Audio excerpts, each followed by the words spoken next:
光明神在上，今日已无之见，为此，则英灵长存沙场终生。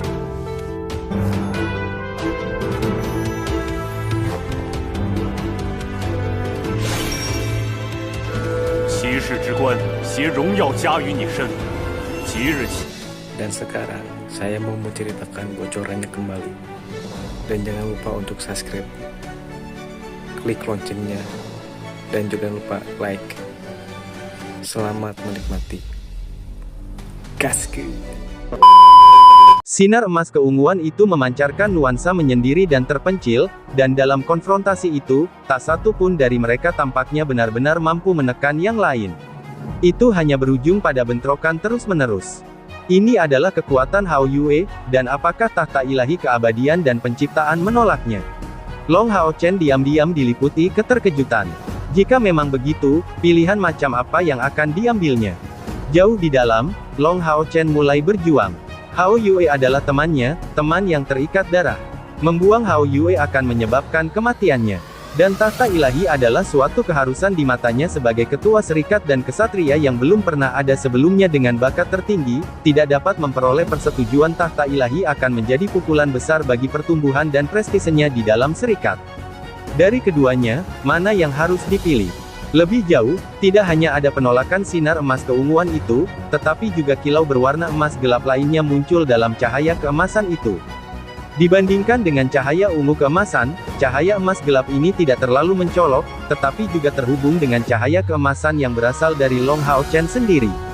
Dan dari penampilannya, intensitasnya tidak jauh lebih rendah dari cahaya ungu keemasan. Ungu keemasan yang berasal dari Hao Yue adalah bagian dari hubungan darah di antara mereka, kekuatan garis keturunan, jika itu juga kekuatan garis keturunan, sejak kapan dia bisa memilikinya. Emas gelap ini tidak mewakili kegelapan, tetapi juga memancarkan perasaan kekuatan yang ekstrim.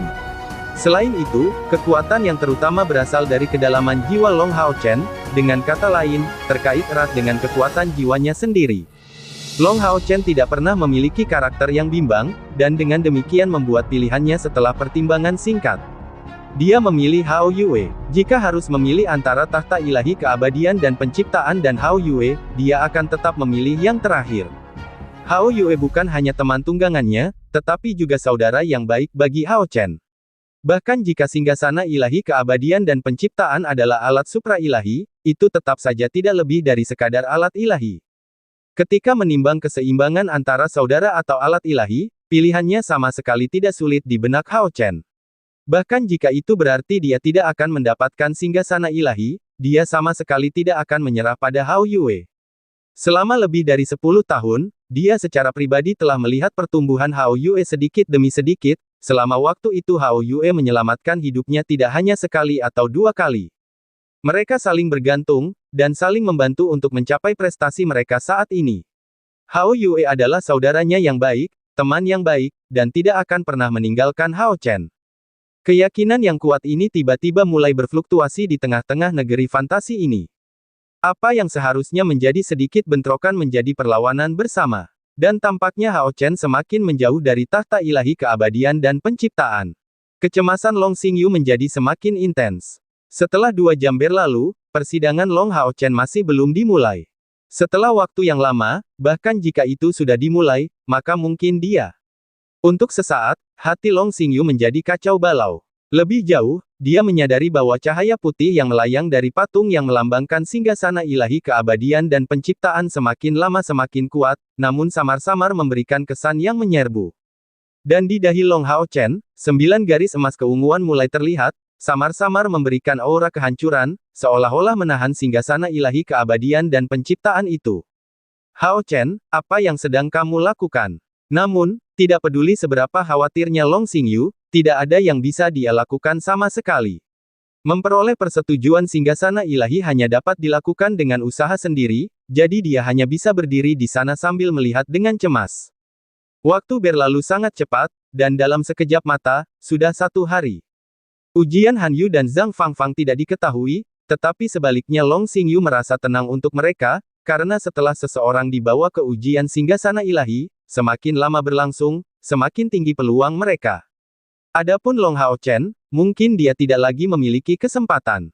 Long Xingyu sebenarnya sudah memutuskan sendiri, dan seiring berjalannya waktu, warna ungu keemasan yang keluar dari dahi Long Hao Chen dan berhadapan dengan singgasana ilahi keabadian dan penciptaan mulai semakin intens. Meskipun cahaya ungu keemasan itu secara menakjubkan dapat bertahan melawan singgasana ilahi keabadian dan penciptaan, ini juga berarti bahwa semakin sulit bagi Long Hao Chen untuk mendapatkan pengakuan dari singgasana ilahi di depannya. Jantung keabadiannya berdenyut pelan, dan aura suci yang tersebar di sekelilingnya sangat bersih. Kemurnian semacam itu bahkan membawa sensasi wawasan terus-menerus kepada Long Xingyu yang tinggal di dekatnya. Hanya saja, dirinya yang terlalu gugup tidak memiliki pikiran untuk memahami wawasan ini.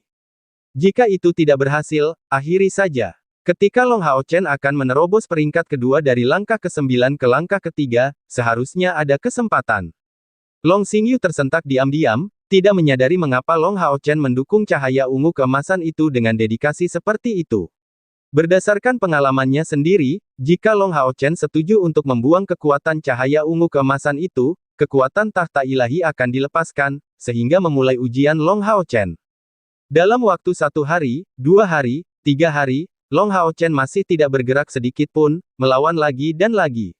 Secara kebetulan, itu hanya aura dan pikirannya yang melawan, dan bukan energi spiritual. Jika tidak, mengingat cerita rakyat di balik tahta ilahi keabadian dan penciptaan, meskipun kultivasi Long Hao Chen tidak lemah, itu masih belum cukup baginya untuk melawan dengan cara apapun. Long Hao Chen merasa dia berada dalam mode khusus. Ini adalah perasaan yang luar biasa, sama seperti ketika ia awalnya menjalani kebangkitan cahaya. Hanya saja, itu tidak memberikan perasaan seperti terhubung dengan Dewi Cahaya. Long Hao Chen tahu bahwa tidak mungkin ia akan mendapatkan pengakuan dari tahta ilahi, tetapi jiwanya dapat berevolusi, sehingga mencapai kemajuan dalam pelatihan kekuatan jiwa yang merupakan bidang yang belum pernah dipelajari siapapun. Singgasana ilahi keabadian dan penciptaan memiliki kekuatan yang luas dan tak terbatas. Tampak mencakup semuanya, namun sangat mengesankan. Fisik Dewa Cahaya tertinggi Long Hao Chen mengamati kemurungannya, dan melilitnya, menjelajahinya. Ini adalah ujian pertama yang diberikan singgasana ilahi keabadian dan penciptaan kepadanya. Namun di luar dugaan, dalam proses ujian ini, cahaya emas gelap itu dipengaruhi oleh makhluk Hao Yue dan Long Hao Chen. Keyakinan Long Hao Chen tidak pernah goyah, tetapi singgasana ilahi keabadian dan penciptaan tampaknya membawa perubahan terus-menerus pada indranya. Pada awalnya, singgasana ilahi keabadian dan penciptaan memancarkan perasaan hambatan total, yang menelan niat. Seolah-olah semua kotoran di luar cahaya di dalam tubuh Long Hao Chen sedang dihilangkan, tetapi seiring berjalannya waktu, niat ini diam-diam mulai bergeser, karena Long Hao Chen sendiri tidak menyadarinya sedikit pun. Di hadapan kehadiran singgasana ilahi keabadian dan penciptaan yang tak terbatas, Hao Yue sama sekali tidak mundur. Tidak peduli bagaimana kekuatan tak terbatas itu datang, Hao Yue tetap mengangkat kepalanya dengan bangga, dengan aura bangsawan dan dingin, dan penuh dengan kehancuran yang mengerikan. Kedua belah pihak saling berhadapan, dengan tidak ada satu pun dari kedua belah pihak yang mampu mengatasi yang lain. Jika seseorang benar-benar tahu tentang asal-usul singgasana ilahi keabadian dan penciptaan, dan menyaksikan pemandangan ini, orang itu pasti akan sangat terkejut. Bentrokan niat yang begitu murni hanya mencapai bidang yang sama sekali berbeda karena mereka berdua mencoba untuk menunjukkan ketuhanan mereka satu sama lain. Ketika berhadapan dengan singgasana ilahi keabadian dan penciptaan, bahkan tubuh Dewa Cahaya Long Hao Chen sepenuhnya ditekan, sampai-sampai kekuatan emas gelap di tubuh dan jiwanya secara bertahap menghilang. Ini adalah celah level tertinggi. Tetapi Hao Yue tidak sama kekuatannya tampaknya sama sekali tidak kalah dengan singgasana ilahi keabadian dan penciptaan. Tidak ada kerugian dari awal hingga akhir dalam bentrokan timbal balik, tetapi juga tidak mampu menghadapi niat tahta. Di dalam jantung keabadian Long Hao Chen yang berdenyut, alat ilahi yang lahir dari terobosannya ke langkah ke-9 diam-diam menjadi berwarna ungu keemasan. Warna ini melambangkan kekuatan garis keturunan Hao Yue, yang sepenuhnya terintegrasi ke dalam alat spiritualnya. Saat jantung keabadian terus berdenyut, kekuatan ini tampaknya ditransmisikan berulang-ulang kepadanya. Long Xingyu awalnya sudah putus asa, jadi terobosan mendadak putranya membuatnya sangat ketakutan. 4 hari berjaga ini membuatnya lelah, tubuhnya sedikit goyang sementara matanya langsung terasa berat. Bisakah Hao Chen berhasil? Dia baru bisa dievaluasi setelah 4 hari penuh, menjadikannya kasus yang belum pernah terjadi sebelumnya di antara semua ksatria suci yang berusaha menerima singgasana ilahi. Semua jenius yang pernah datang untuk tujuan itu semuanya gagal tanpa kecuali. Long Xingyu menarik napas dalam-dalam, diam-diam mendesah lega untuk putranya. Semoga kamu berhasil. Dia tahu dengan jelas bahwa gagal mendapatkan persetujuan singgasana ilahi keabadian dan penciptaan akan menjadi pukulan telak bagi Long Hao Chen. Dia sudah menjadi sorotan sebagai ketua serikat, tetapi karena masih sangat muda, membuktikan dirinya dengan menunjukkan kekuatan yang cukup adalah suatu keharusan baginya untuk mendapatkan persetujuan yang lebih tinggi. Status sebagai ksatria ilahi tidak diragukan lagi merupakan kekuatan persuasif terbaik, dan sebaliknya, jika tidak berhasil, itu berarti bakat dan kemampuannya tidak cukup untuk mendapatkan persetujuan tahta ilahi. Ini akan menimbulkan keraguan di sebagian besar orang. Tidak peduli seberapa khawatirnya Long Xingyu, yang bisa dia lakukan sekarang hanyalah berdoa. Ujian untuk tahta ilahi keabadian dan penciptaan sebelumnya telah gagal dan diceritakan kepada Hao Chen oleh Yang Hao Yu, jadi apakah Long Hao Chen bisa berhasil sekarang hanya bergantung pada dirinya sendiri. Begitu cahaya putih dari tahta ilahi keabadian dan penciptaan melingkupi Long Hao Chen, dia terbangun dari dunia fantasinya. Setelah beberapa waktu berlalu, sekelilingnya kembali menjadi lebih jelas. Perasaan damai menenangkan Long Hao Chen, membangunkannya. Tempat apa ini? Long Hao Chen melihat sekeliling dengan perasaan bingung. Kenyamanan dalam tubuhnya menjaga tubuhnya dalam kondisi puncaknya, dan kemajuan jiwanya dengan tajam memperkuat persepsinya.